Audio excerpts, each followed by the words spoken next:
ایک شخص نے حضور کی خدمت میں حاضر ہو کے عرض کیا، حضور میں اپنے والدین کی بڑی خدمت کی ہے. اس کو امام حقی نے لکھا ہے. اور جن مراحل سے میں گزرتا رہا ہوں ان مراحل سے میرے ماں باپ گزرے ہیں اور میں نے ان کی خود خدمت کی ہے. آج بیٹے بیویوں پہ کام چھوڑ دیتے ہیں کہ بیوی خدمت کرے گی. احسان دانش کہتا ہے کہ میں نے اپنی بیوی کو ہاتھ نہیں لگانے دیا. میں نے کہا میرے ماں باپ ہے، یہ خدمت اور کوئی حاصل کیوں کرے، یہ تو میں حاصل کروں گا. تو ساری خدمت میں نے خود کی. جس طرح انہوں نے نوالے توڑ توڑ کے میرے منہ میں ڈالے، میں نے بھی حضور ایسے کیا. جس طرح میرے لیے میری ماں رات جاگتی رہی، میں بھی اپنی ماں کے لیے جاگتا رہا. جن مراحل سے میرے لیے وہ گزرے تھے، اتفاقاً میرے حالات، میرے ماں باپ کے حالات ایسے پیدا ہو گئے کہ میں نے اسی طرح اپنے ماں باپ کی پرورش کی ہے اور میں اپنے ماں باپ کی جو ہے وہ میں نے خدمت کی ہے. تو کیا میں نے اپنی ماں کا، اپنے باپ کا حق ادا کر دیا ہے؟ تو حضور نے ارشاد فرمایا، تو نے ایسے ہی خدمت کی ہوگی، لیکن جب تیری خدمت تیری ماں کرتی تھی تو ساتھ ساتھ تیری زندگی کی دعائیں مانگتی تھی. اور جب باپ بوڑھا ہو گیا تھا، ماں بوڑھی ہو گئی تھی، آزاد شل ہو گئے تھے، فالج میں مبتلا تھے، تو ان کے لیے زندگی کی دعائیں تو نہیں مانگتا تھا. تو یہ کہتا تھا اللہ انہیں پردہ دے دے. تیری ماں نے تو کبھی تیرے لیے پردہ نہیں مانگا تھا. بیٹا لولا ہو، بیٹا لنگڑا ہو، ماں کبھی نہیں کہتی بیٹے کو ڈاکٹر جواب دے دیں. ماں کبھی نہیں کہتی کہ میرے بیٹے کو اللہ پردہ دے دے. ماں یہی کہتی ہے مالک مجھے لے لے، میرے بیٹے کو زندگی دے دے. میں سب کچھ بیچ دیتی ہوں، اپنا زیور بیچ دیتی ہوں، میرے بیٹے کی صحت بچ جائے، میرے بیٹے کی زندگی بچ جائے. ماں کی موجودگی میں کوئی کہہ بھی نہیں سکتا. باپ کے لیے تو کہہ دے، ماں کے لیے تو کہہ دے بڑی تکلیف ہے تیرے باپ کو، بڑی تکلیف ہے تیری ماں کو، اللہ کرے اب پردہ ہی عطا کر دے. خود نہیں کہتا تو کسی سے یہ سن سکتا ہے بندہ، لیکن ماں سن سکتی ہے کوئی کہے اللہ تیرے بیٹے کو پردہ دے دے. تو فرمایا جب وہ تیری خدمت کرتے تھے تو وہ تیری زندگی کی دعائیں مانگتے تھے، اور جب تو خدمت کرتا تھا تیرے دل میں ان کے پردے کی آرزو تھی. فرمایا تو جتنی مرضی خدمت کی ہے، ماں کی خدمت کا بدل کیسے ہو سکتا ہے؟ تو ماں باپ کی خدمت انسان کر ہی نہیں سکتا تو پھر کیا کرے؟ عرض کرے اللہ میں تو خدمت نہیں کر سکتا، تو ان کے اوپر رحم فرما دے. ماں باپ کے لیے دعا کرے. علماء نے یہاں بیان فرمایا ماں کافر ہو تو پھر بھی دعا کرے، باپ کافر ہو تو پھر بھی دعا کرے، مومن ہو تو پھر بھی دعا کرے، گناہگار ہو پھر بھی دعا کرے، نیکوکار ہو پھر بھی دعا کرے، دعا نہ چھوڑے.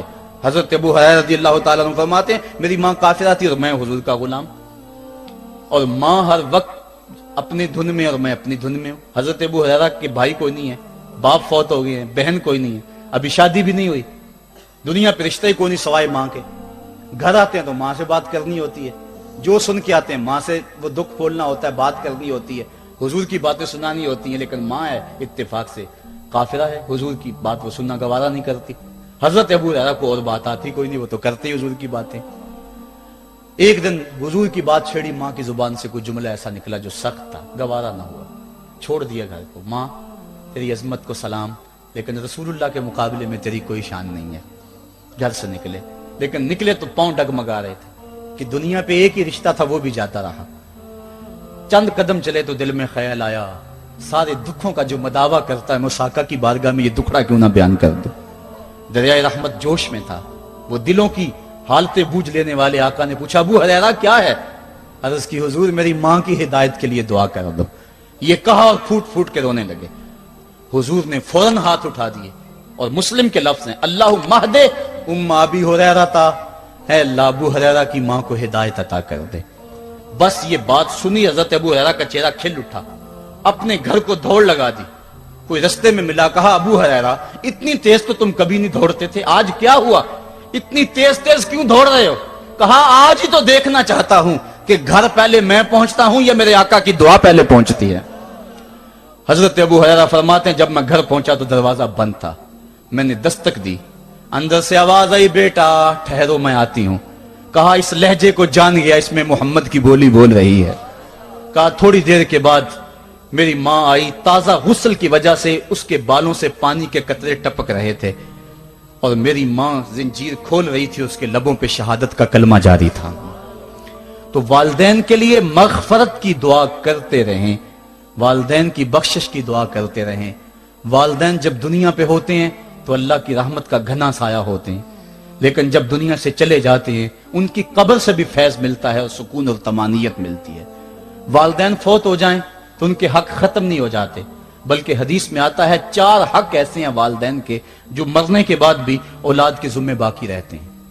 الصلاۃ، ان کے اوپر نماز جنازہ پڑھی جائے۔ دوسرا حق الاستغفار لہم، ان کے لیے بخشش کی دعا کرتے رہی جائے، مسلسل دعا کی جائے بخشش کی ان کے لیے۔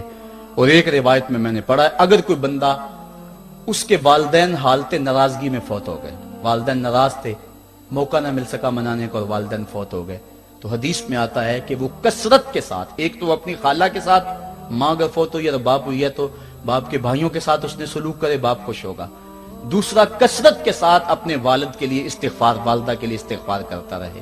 جب کثرت سے استغفار ہوتا رہے گا تو اس کے والدین راضی ہوں گے، اللہ اس کے گناہ کو معاف فرما دے گا۔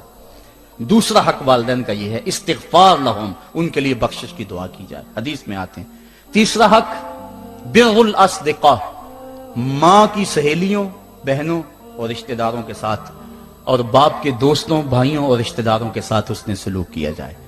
اور چوتھا حق انجاز الوعد، وعدوں کو پورا کرنا، یعنی ماں نے یا باپ نے جو وعدے کیے ہوئے تھے، مسجد سے کوئی وعدہ تھا، مدرسے سے وعدہ تھا، کسی فلاحی تنظیم سے وعدہ تھا، کسی غریب سے اعانت کا وعدہ تھا، یا ان کا معمول تھا اعانت کرنے کا، تو جو ان کے معمولات ہیں اچھائی کے، ان کو جاری رکھا جائے اور اس سلسلے کو باقی رکھا جائے۔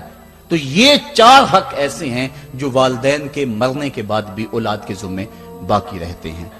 اللہ کے حبیب صلی اللہ علیہ وسلم کے والد اس وقت انتقال کر گئے تھے جب حضور شکم مادر میں تھے، والدہ اس وقت انتقال کر گئی جب عمر 6 سال تھی۔ ابوا کی ریت کے ٹیلے ہیں، مدینہ المنورہ سے واپسی ہے، حضرت آمنہ، حضرت ام ایمن اور حضور، 3 نفوس پہ مشتمل یہ قافلہ ہے، 2 اونٹ ہیں۔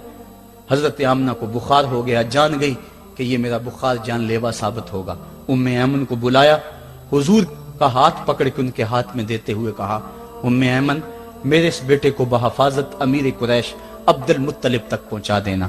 اور پھر اپنے بیٹے کو پاس بٹھایا، سر پہ ہاتھ رکھا، پیار کرنا چاہا اور کوئی باتیں کرنا چاہیں، لیکن ضبط کے سارے پیمانے ٹوٹ گئے، آنکھوں سے آنسو نکلنے لگے۔ بیوہ ماں نے جب اپنے در یتیم کے سر پہ ہاتھ رکھا تو پھر عرب کی ریت کے ذرے بھی رونے لگے۔ سیدہ آمنہ نے روتے ہوئے چند جملے کہے جو ابن حشام نے محفوظ کیے، کہا بیٹا ہر نئی چیز نے پرانی ہو جانا ہے اور ہر باقی نے فنا ہو جانا ہے، میں بھی جا رہی ہوں، وہ ذکری باق، لیکن میرا ذکر نہیں مٹے گا، وہ ولد تو تہرا، اس لیے کہ تیرے جیسا پاکیزہ بیٹا چھوڑ کے جا رہی۔ جن ماؤں کے بیٹے اتنے اچھے ہوں ان ماؤں کا تذکرہ نہیں مٹا کرتا۔ یہ جملے کہے اس کے بعد حضرت آمنہ نے آنکھیں بند کر لیں۔ حضور علیہ الصلوۃ والسلام اپنی ماں کے جسد پہ پھوٹ پھوٹ کے روئے، ریت کے ٹیلے میں ماں کی تدفین کی، اوپر مٹی انڈھیل دی، آنسوں کا چھڑکاؤ کیا۔ آج ہو بھی کیا سکتا تھا، مدینہ تو رسول میں حضور کی والدہ فوت ہوتی تو آقا کریم کے لیے، ماں کے لیے کتنے صحابہ جنازے میں آتے، کتنے لوگوں کا ہجوم ہوتا، جنت سے فرشتے بھی پھول لے کر آتے، لیکن آج نہ کوئی جنازے میں شامل ہے۔ وہ کیا کسی نے کہا تجھے کن پھولوں سے ہم کفن دیں، تو جدا ہی ایسے موسموں میں ہوا جب درختوں کے ہاتھ پھولوں سے خالی تھے۔ حضور آنسوؤں کا چھڑکاؤ کیا اور ام ایمن کے ساتھ چمٹ کے بیٹھ گئے، اور حضرت ام ایمن نے جناب عبد المطلب تک پہنچایا، اور 8 سال کی عمر تھی کہ عبد المطلب رضی اللہ تعالیٰ عنہ کا بھی انتقال ہو گیا۔ ابن حشام نے لکھا ہے جب امیر قریش کا جنازہ اٹھا تو پورا مکہ امڈ آیا، اور ایک بچہ تھا جس کی عمر 8 سال ہوگی، وہ کبھی اس دیوار سے لگ کے روتا تھا، کبھی اس دیوار کے ساتھ لگ کے روتا تھا۔ پھر شاب ابی طالب کی سختیاں بھی جھیلی، عام الحزن کا غم بھی کاٹا، طائف کے بازاروں میں پتھر بھی کھائے، پتے کھا کھا کے بھی گزر اوقات ہوا، مکے کے بازاروں میں اوجریاں بھی ڈالی جاتی رہیں، کھدے ہوئے گڑوں کا سامنا بھی کیا، بچھے ہوئے کانٹوں سے بھی گزرنا پڑا۔ لیکن آج وہ وقت ہے کہ اللہ نے حکم صادر کر دیا، پتھر مارنے والے سن لیں، کانٹے بچھانے والے سن لیں، راہ میں گڑے کھودنے والے سن لیں، میرے نبی کی آواز سے اب تو آواز بھی اونچی نہ ہونے پائے۔ عمر کا سرمایہ ضائع کر دوں گا، تمہارے نامہ اعمال میں ایک نیکی بھی نہیں رہے گی۔